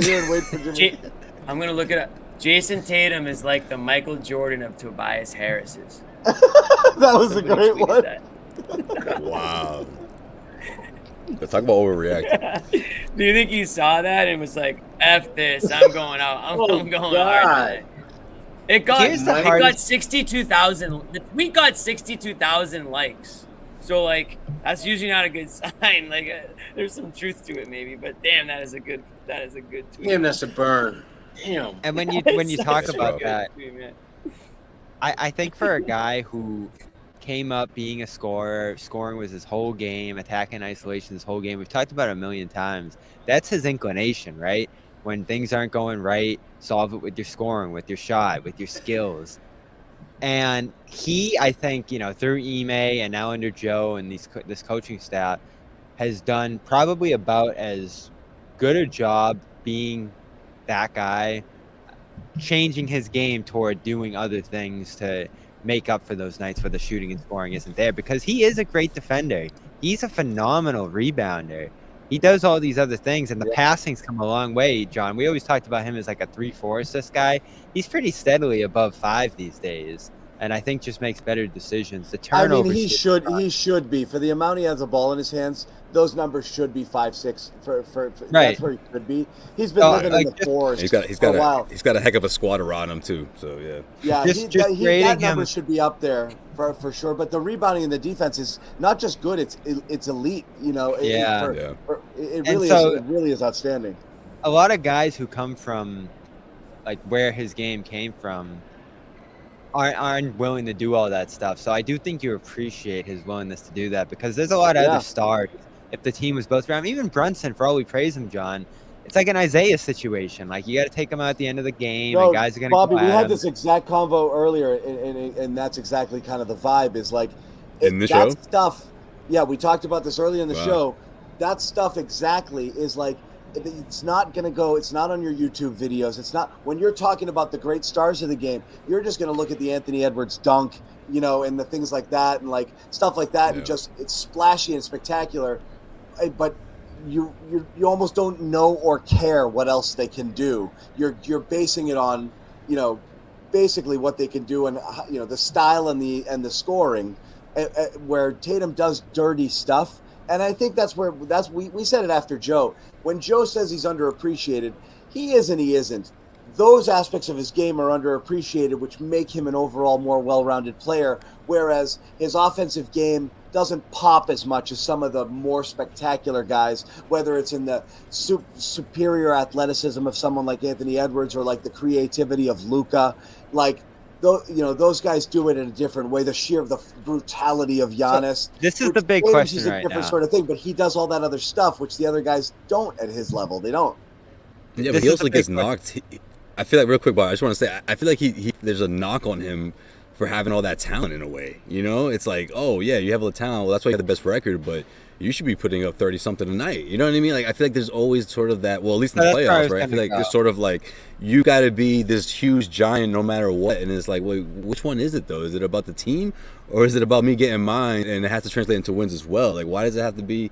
You know, why is that got to be the narrative? And I feel like that's a lot of what he you know, that's what people say about him, you know, in the Celtics, in the situation. And I feel like if it was the other way around for Luka or any of these superstars, I don't think they get the same kind of flag.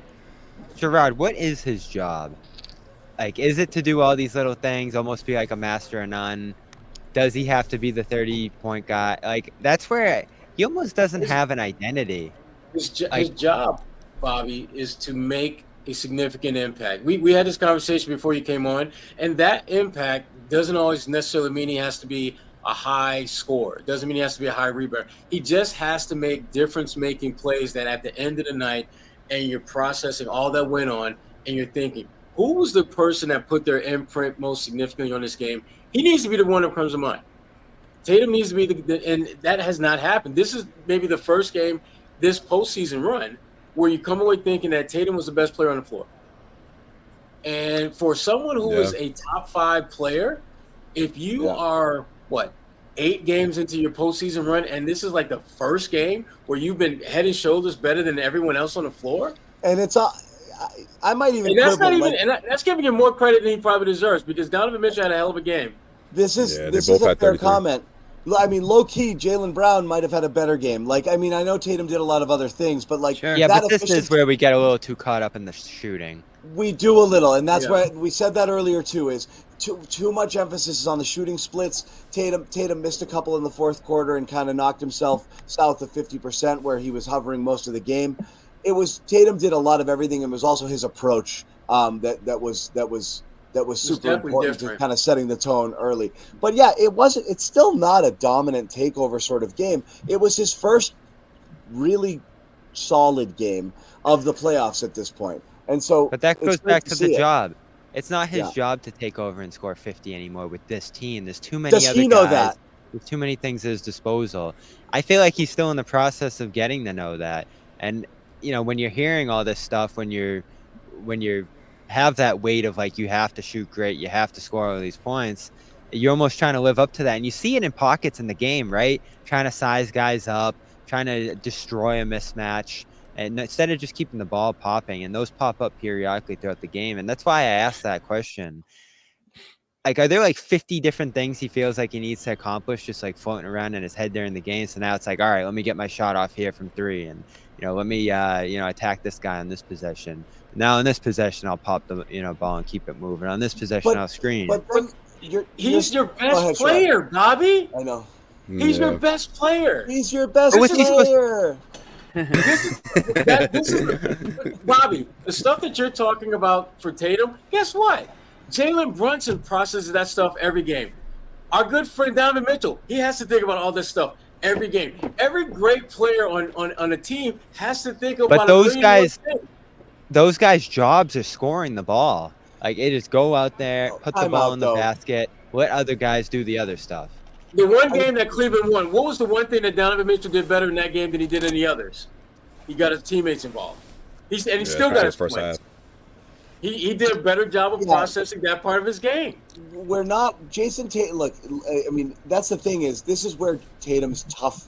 Rob, I think in the comments, put it up there. He's a tough play. He's a tough superstar to grade because you're wondering like what's his elite skill, and like I don't know because.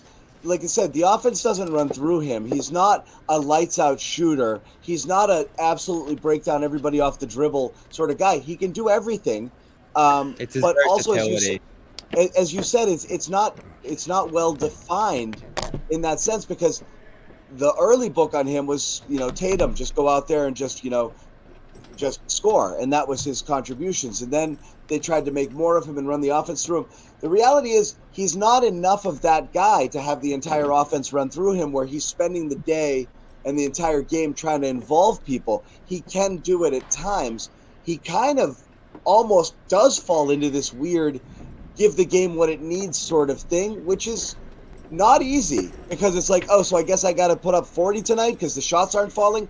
It's strange where you look at the difference between games 1 and 2, grading Tatum's performances and him not faring as well in the game 2 grades because his teammates couldn't shoot anymore. Game 1, people excused the fact that he didn't shoot that well because they're like, well, look how involved he got everybody and he put up a bunch of this and that. And then game 2, they couldn't shoot anymore and Tatum had a bad game. His performance can't be dependent just on how everyone around him does because I don't think he's the guy who's responsible for everybody else around them. They're kind of responsible for themselves too. It's really like a band where everybody's got an equal kind of say in things, right? Like that's what this team is now. Yeah, but right. I mean, if things were a different way, wouldn't that? But then he's also has to be the killer when it goes to shit. Well, yeah, that too. But John, I feel like if he took matters to his own hands more often, he'd start to grow some resentment, right? Whether it's between Jaylen, there's guys like, hey, what's going on here? How come? I mean, look at the averages of shots, of attempts and all that. They're pretty neck and neck between Jaylen and Tatum, and I think that it's also his job to make sure that everyone gets an equal opportunity in the sense, but also he knows when it's time to do him. I mean, that's the balance of being a superstar in the NBA. I feel like, and I think that he's done a really good job at that. But here we go. In the playoffs, national media or whatever the case may be, they start talking about, they look at his percentages, all of a sudden his shooting is always magnified, his scoring is magnified. And why? Because he's not putting up the same kind of performances that we've seen from his counterparts, superstars across the league. I mean, do you think again, it's that? They don't have the same team that Tatum has. Tatum has a much more, a lot more talent. Yeah, he has a lot more talent on the team. Do you think it's just the shots? Because part of it, I think, is when he decides, now it's my turn, whether it's because of what the game needs or just because that's what he's decided, it's when he struggles in those moments that I think people start to question. I would think if you were shooting less and involving people more, your efficiency would skyrocket because you'd be picking really opportune spots to make your mark offensively. But he just kind of takes his turn, goes to try and score, and he hadn't been. And I think that was more the issue, is despite other things that were involving other people, when it was his turn, he wasn't able to drive by Tristan Thompson or shoot over Max Strus, and that's why people are like, what's going on? Is he all right? And I think that's where the concern came from, not just the shooting splits. It's that those were moments where he should have been able to impose his will and didn't. And Jaylen said that tonight. Yeah, settling for threes and I asked Jaylen, or someone asked Jaylen what did you think of his performance? And he was like, he got in a rhythm. You know, he took advantage of some mismatches, but he's got to get in a better rhythm. And he's got to take advantage of those mismatches more consistently. And we looked at it, John, out of game one. He got some of those opportunities against Garland on the perimeter and was just playing too far from the basket. You know, he wasn't able to make a quick move. And the decisiveness of his game tonight is what changed everything. He made quicker decisions. He got to his spots faster. And that's where you do look at his game and his shooting and his scoring and say, you're not doing well enough in that job. You are doing all those other things, but scoring is still a big part of your job. And when you're not doing that efficiently, when you're not getting to the spots you need to score on the floor, that's an issue. And I think some of it falls on Joe too. Like, you need to allow for Tatum to be able to attack the basket and use his physicality in that way. When I look at his lack of drives, his lack of shot numbers at the basket, I think that is a strategic thing that falls on the coaching staff. And so there's a little bit on everybody here. Like, other guys do have to be able to pick him up if the pressure's on him. The coaching staff, I think, has to put him in positions closer to the basket because he is a big physical finisher. Like, that really is who he is, more than a shooter in a lot of ways now in his career. And for Tatum, he's got to just make the quicker decisions. You can't just be sizing guys up and taking, 15 seconds when you decide, like you said, John, it is your time to score. If you're going to make that decision that you're going for it on this possession, you got to go for it. It can't take all day. Like, it's still got to be within the flow of the offense. And that's why I give him a lot of credit tonight, because that happened. Did he shoot 50%? No, but his approach was right. Yeah, agreed. Jimmy, we haven't heard from you in a bit. Help us put a bow on this. I've been letting Josue and Bobby get their words in because we did like an hour without them, so I'm not gonna step on their words. We already talked, guys, about Tatum and Brown. That I need to say about them. What's his We didn't job, talk about Tim? Pritchard. A lot of people in the chat are saying, got to mention Pritchard's three. What's whose job? Jason's. What's Tatum's job? Yes. His job is to lead the team. It's always been that. I mean, he has help. He has a 1A guy in Brown, but Tatum, if Tatum wants to be getting the votes for All NBA and he wants to be considered as a face of the league, there are no nights off. I've even talked about this with when I was covering regularly. I would go into the opposing team's locker room and just chat with some of the stars. There are no nights off. When you're a superstar NBA player, you can't just decide that you're not going to show up. You have an obligation. It's not just for your team. It's for the fans. It's for the opposing fans. It's for the business of the game. Like, you are there full time every day. You have to show up. You have to put whatever's going on outside on the back burner, and you got to show up and do your job. You can't just float around on random nights and just be a complete non-factor. I feel like sometimes that happens with Tatum. I'm not saying that he needs to drop 35 points a night, but talk to the LeBron Jameses. Go back over the last 15 years and talk to Dirk Nowitzki. Talk to, you can even talk to, Kobe Bryant. Obviously, you can't talk to Kobe, honestly, rest in peace. But going through the star players who Tatum wants to be, right? Those players who have gone through it and been there, done that. They knew what it took. They knew that there were no nights off. You can just even, talk to Paul Pierce. I always say I wish that these current Celtics players would talk to the guys that weren't that far in years past. Pierce, KG. I wish that those guys were around a little bit more to instill sort of some of that mentality that they had when we were watching them, Josue, when we were, coming up as Celtics fans and all that stuff. Those guys that we really got behind. Back when we were just hoping that one day Paul win a championship somewhere else. Yeah. It's a good point. Exactly. Yeah, exactly. So it's like, it's consistency. And it doesn't mean you have to drop 35 a night, but you can't drop 7. You can't be a non-factor and go two of 12 from 3 and just say like we are, and then go on the podium and say, well, everyone expects us to win every game. Not really. It's just show up. Right. Yeah.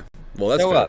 I was gonna say real quick though. I feel like Paul, between the conversations that they've had, I'm sure he's talked about those years when he was like, man, I had to pass the ball to Yuri Welsh sometime. Do you know who Yuri Welsh is? You know what I mean? Like, it's like the rosters that Tatum has been blessed with, like right out the gate. right at the gate. He's never missed the playoffs. Like, if I'm Paul, just to put that into perspective, be like, dude, you are so ahead of where I was. You know what I mean? Like, yeah. He well, in a way, I feel like, how good it is. in a way, I feel like he's getting it now, especially in this season, because he's like, man, like, he's the best roster I've ever been on, and it's like, if this isn't it, then it's all on me, you know. And I think that's a big part of why he makes sure everyone's on the same page. You know, it's never gonna be lopsided in the sense of shots attempted and all that stuff. And I think a lot of it also has to do with what happened last year, you know, and first year with Joe Mazzulla and the growing pains that came with that, you know, and everyone adjusting to that. But again, with this roster, with these players, man, I'm not worried. I think a lot of the criticism for Tatum is strictly based on his numbers a lot of the time, scoring numbers. And I feel like a lot of times he's just overlooking the other things that he brings to the table. But again, after game 2, I get it. I just feel like that should have been one of the first times where people were like, well, wait a minute, what's Tatum been doing lately, you know? But that wasn't the case. People were talking about this since the Miami series. I think the national outside perspective is the shooting. I think the people who watch daily, it's the approach. It's the games where it's like, does he feel like it tonight or not? It's the passive, it's the slow down, it's the just give it to me behind the 3-point line and let me go to work. It's 1,000 dribbles. Those nights, I'm mad even when he's hitting his shots. Like it's approach. It really is not shooting splits for me. The shooting splits are unfortunate, you know, and then it exemplar or highlights the point, but that's not it. It's never been it for me, and I don't think for a lot of people who watch it. It really is how he approaches it, which is why the intent that he played with tonight, I think, would have excused a poor shooting night because he went at it the right way and he was aggressive and he set a tone. So for me, it's always been that. It's never just the shots. He's had a lot of games where he's hitting step backs all night long. I'm like, fool's gold. He's going to go back to that next game and they're not going to fall. Like I don't like those. I don't like those ISO shots. You know, like he's going to decide it. Yeah. Everybody else, for the most part, does their job. Do we ever look at White and say, "Oh, he got to the line tonight too"? Guys. He's been doing that. It's great. Yeah. Sorry, I think I'm on delay. I think I got a connection issue, so I didn't mean to cut you guys off. No, everyone stopped talking. Yeah, I was gonna say. Oh, okay. No. Yeah.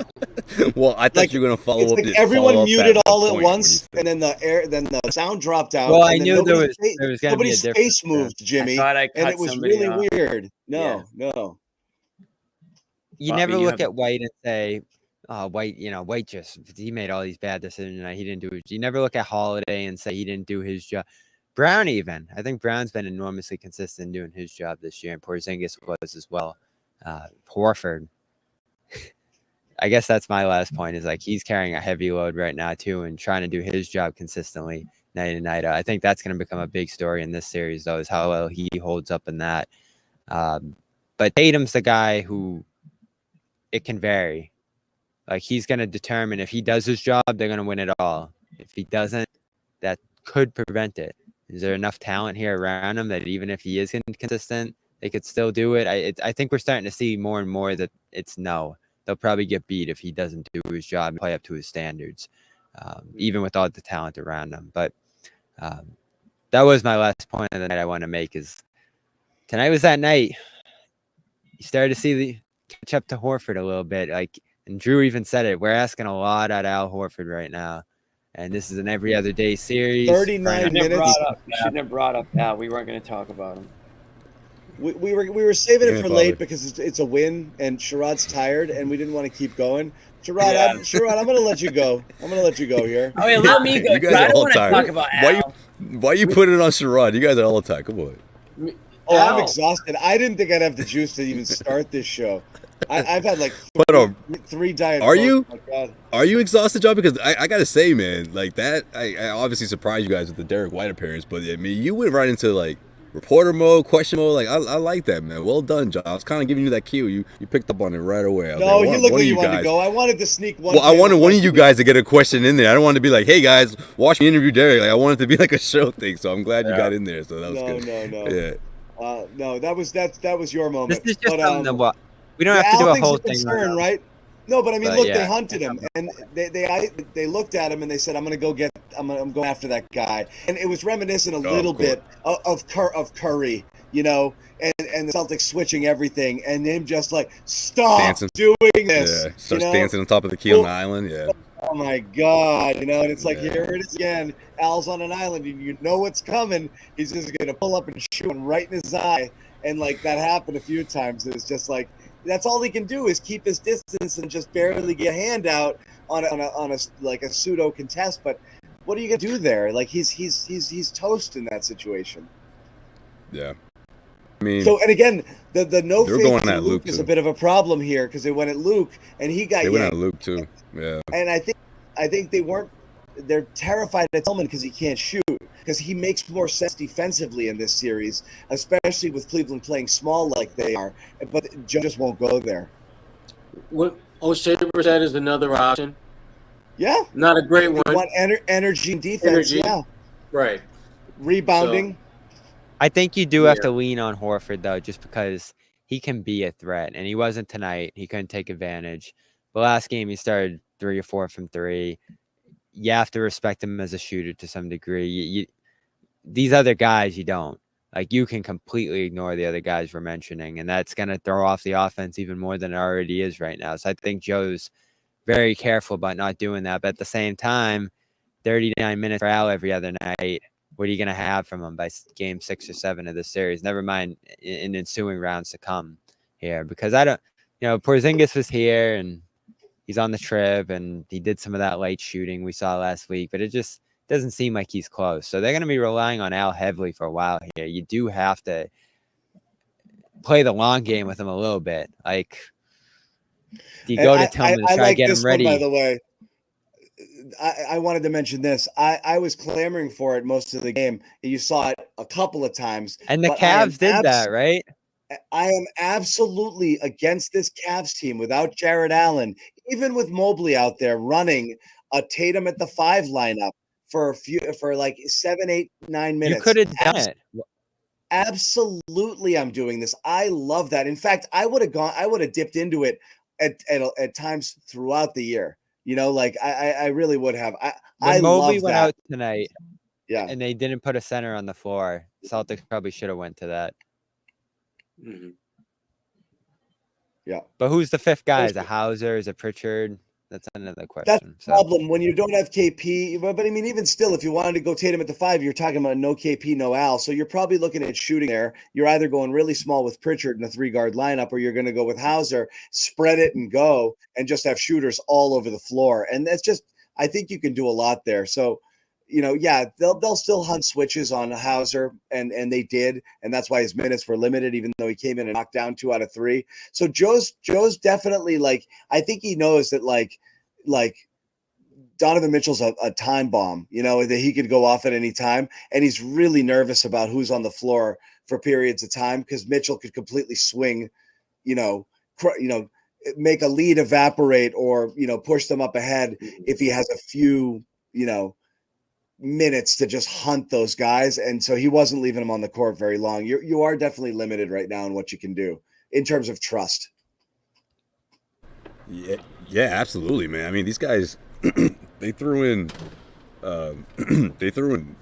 Dean Wade, and I know that's someone that Bobby was been saying, guys, if he comes back, he can make an impact here. It took him 30 seconds to drain that 3-pointer, right? But then he didn't make another shot after that, But man, that got this place rocking, and if only they could just keep that going, But he's just, I don't know, 60%, 70%. Like, he's nowhere near. Like, you can just tell, a couple of going up and down the floor a couple of times. Like, it's just not there. And he played 17 minutes in this game. So, yeah, man, I just feel like they obviously they need a lot to keep up with the Celtics. Yeah. But when the Celtics are playing that level of defense, that's when it's what we saw tonight. A blowout win for the Celtics. Yep. We've done enough, I think, guys. I think we can let this go. We got Monday night. What time's that game? Anyone? 10 p.m. start. Are they both 8:30? Don't say that. 7. 7. 7's great. This 8:30 game is criminal, man. I mean, it's freaking 1 a.m. 7. Give me a damn break. 7. Yeah, next 2 Thank games God. are 7. Next 2 games are 7. One in Boston, 7 too.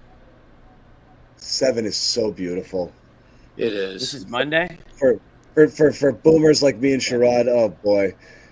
Hey, happy Mother's Day to all the moms. We got to say Mother's that. Day. Yes, Right. happy Mother's Day. I love you, Mom. Without Happy whom Mother's none Day, of us Mom. would be Love Love you. you, Mama. Literally. My mom's birthday was Yeah. yesterday too, so yeah, big weekend. My mom. So does my she mom get got 2 me gifts, into the Josue? Celtics. Really. Does she What's get up? 2 gifts, Josue? Mother's Day gift and birthday gift? Oh, of course he gets 2 Oh gifts. yeah, you Absolutely, don't Sherrod. you don't rip off your mom. I hope you got to give her Because you double know, gift. growing up, man, she had to remind us. Like, hey, listen, y'all get the Mother's Day gift and the birthday. Don't forget. Yeah, absolutely, Sherrod. We learned that. Great. We learned that over the years. I got brunch Good. tomorrow. I got Mother's Day brunch tomorrow. Are you cooking? She hit me. Nah, we're going. She We're hit me with- going to Sinatra show. Oh, yeah, Not the actual Sinatra, but Sinatra I Sunday figured. show. I figured. Yeah. Yeah, not the real thing, but just as good. Rich Damare does a good. Rich Damare and Capo, South Boston. We're going there tomorrow brunch. It's gonna be a fun time. It's together a good show. Yeah, she hit me. She hit me with the. She hit me with a bit of a guilt trip on before I left. She was like, "Are you gonna be away from Mother's Day again?" I go, "Mom, the Celtics, they're good. All right, blame them. It's their fault. They're always playing this time of the year." No, it's your Yeah. fault, Josue. You have to make So it up she to Mama. understands. Yeah. Yeah. Well, Celtics. luckily, Big gift luckily- coming. I can tell, Josue. There's a big gift coming. Yo, there really is.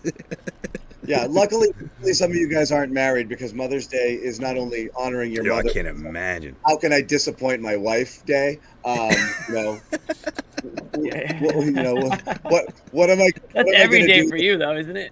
What am I going to do that's going to lack romance and creativity that's going to upset her tomorrow? So Yo, there's as long always as you that. you just gotta make sure hanging you're shooting above 50% from the floor. You're gonna take a couple What am I gonna misses do and that's stuff. Not but enough. Yeah. you gotta make sure you're just efficient. There you go.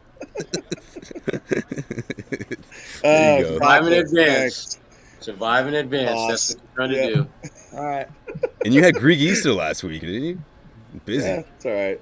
We're busy, but yeah. Anyway, happy birthday to Josue's mom. Happy Mother's Day to all the mothers out there. Yes. Happy Love you, Mom. Celtics victory. Celtics take it down. They're back in control of the series with a chance to, really hammer it. Put the hammer down. Game 4 Monday. Bring this thing back to Boston. Wrap it up at 5. In 5, like many of us predicted. I think all 5 of us had Celtics we in did. 5. So The first time, yeah. So we're still alive in our predictions, and each one of us had one loss with the Celtics. Either, I think all of us agreed the loss is going to be either the Celtics playing like assholes or Mitchell going off for like 50. So we had the playing like assholes game, and that's it. So we'll see.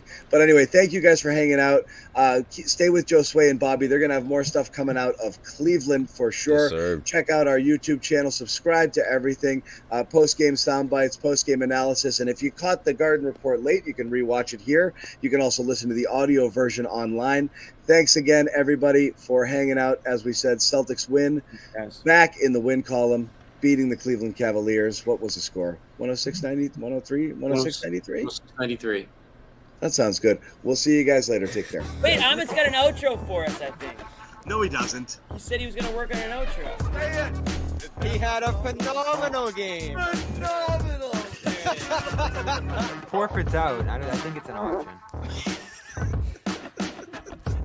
That did not sound like a chair. It was a freaking chair. It does sound like a chair.